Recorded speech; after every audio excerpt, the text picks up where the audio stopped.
What is going on, guys? Noon here at the MMO bringing you guys a first look into Call of War, a free-to-play browser-based strategy MMORPG. Now, playing this game for the little time that I have, if I can compare it to any game to make it very familiar, and so you guys can understand how the game works, it's a lot like the Civilization games. If you guys have played Civ 5 or any other of the Civ games, this plays very similar to that, but just through a browser kind of experience. Now, it doesn't have as fancy graphics as those other games, but I mean, this game does offer a lot of content. So, getting right into things, let's go ahead and see here. This is kind of our land. You can see we have different troops kind of set up, and each one is kind of linked to these lines, and I'll kind of explain how that works in a bit. But we can upgrade troops, we can upgrade different technologies, different units, take over new lands, engage in war, and everything you do in a Civilization game, basically right here simplified on a browser. I mean, I shouldn't say simplified, it still offers a lot of content, but I mean, it doesn't look as pretty as I should say. It's not as aesthetically pleasing to the graphics, but I mean, it does offer quite a bit to do. So let's go ahead and zoom out, and as you can see here, over here is the area that it does give us. This is where we get to start. We have a little bit going on over here and here as well, and we are able to basically take over any kind of country or piece of land slowly and surely to kind of expand our army and our nation. And as you can see here, the game does offer quite a bit of territories to take over. There's a lot of content to the game. There's a lot to do, a lot to take over, and it's basically all of Europe, as you can see here. And if we really keep looking, we can go all the way over to kind of the half of North America.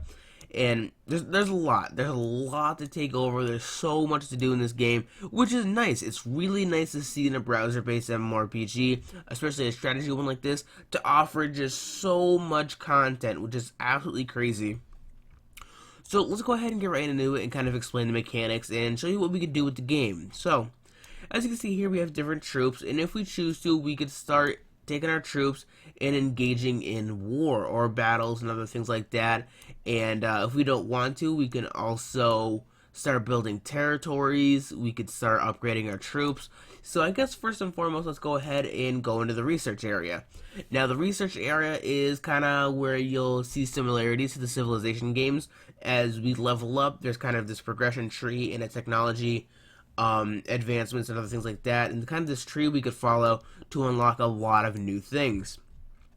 Now, this is just for infantry. This is just for our men, our troops that we send out, but as you can see here, there's so many more things to kind of go along and unlock. We have the infantry, we have the armor, which is all of our tanks, and there's a ton. There's an absolute huge amount of things to unlock here. We have our air, which is, airplanes, so if we want to fly overseas to the half of North America to start taking that over, we got to start looking into these as well. We have naval, and we have our secret. So this looks like missiles, we have factories, and atomic bombs. That's crazy. So we do definitely have some really interesting stuff. And treasure found. Alright, so we got treasure, resend treasure. Okay, so we get free treasure just by registering our email. Interesting. Alright, now you guys know. But as far as things go, there's a lot to unlock, there's a lot to do, and a lot to progress in this game, which is really cool. So let's go ahead and get right into maybe kind of putting our units to work. So in the event that we want to take our units and put them to work, we can kind of click them and then drag them, and that's where this kind of line comes in.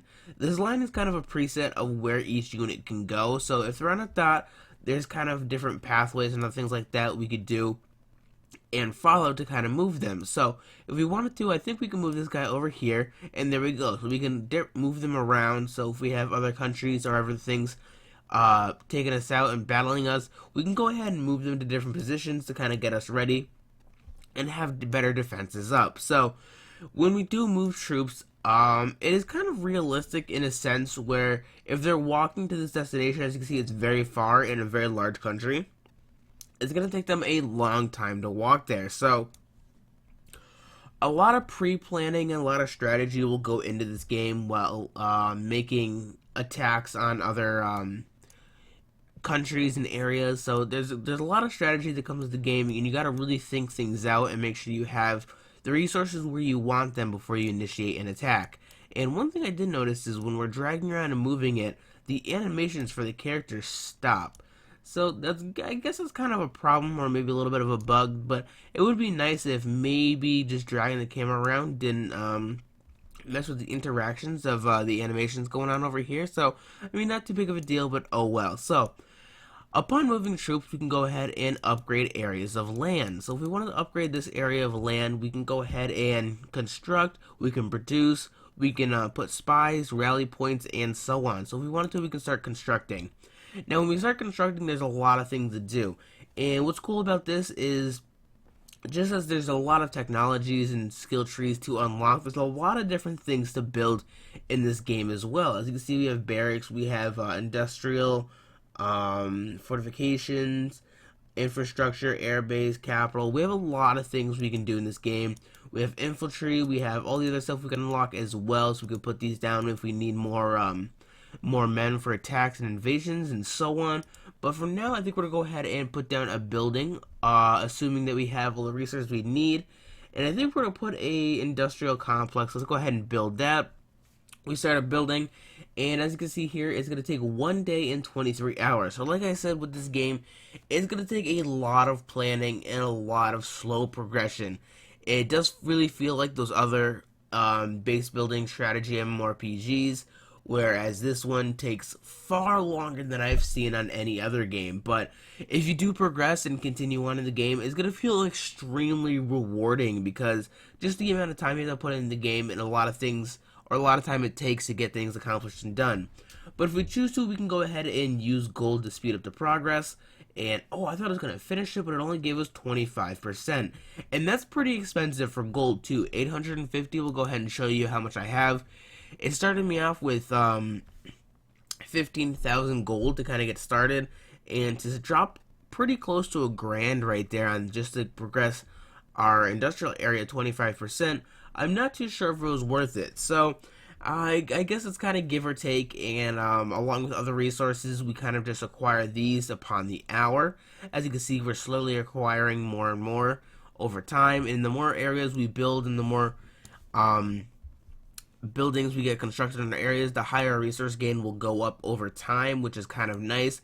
But one thing that I did see kind of a drawback to the game is we do acquire gold for completing missions and so on, and completing different objectives. But if we really wanted to, we can go ahead, click on this, open up a new window, and we could buy more gold in the game by dropping some money or some microtransaction cash to kind of speed up our progression, which is kind of a drawback. I know I understand the fact that they got to make money somehow for a free-to-play game, but to kind of speed up progression, I guess you can argue that it's a little bit pay to win, because other people could be dropping a lot of money into the game, progressing really quick, coming in and kind of destroying you, because it is an online game, so there's going to be online play. So for someone to progress much faster by dropping some money into the game, becoming stronger than you are just by, you know, dropping $10, $20 here and there, I guess you could say in some ways it's a little bit pay to win. So give or take, it's kind of how you want to look at it. But I mean, overall, for a game that's free to play, it offers a ton of content. The content in the game is not locked behind a paywall. It's just pay to progress a little bit faster. But, I mean, overall, the game's pretty solid. It has a lot of depth to it, a lot of things to do, a lot of strategy and planning involved in the game, and so much content to really cover and explore that this game can offer you a lot of fun for, like, I could believe endless hours or quite a few days on end with this game. And if you guys are interested in this game, or you like the Civilization games, I think this could bring a lot of appeal to people who are interested in those games as well. So I think it's definitely worth checking out if you guys like these types of games. It seems to offer quite a bit for the players who are into it. But if you guys have enjoyed this video, don't forget to like and subscribe for more. But until next time, guys, I will talk to you later.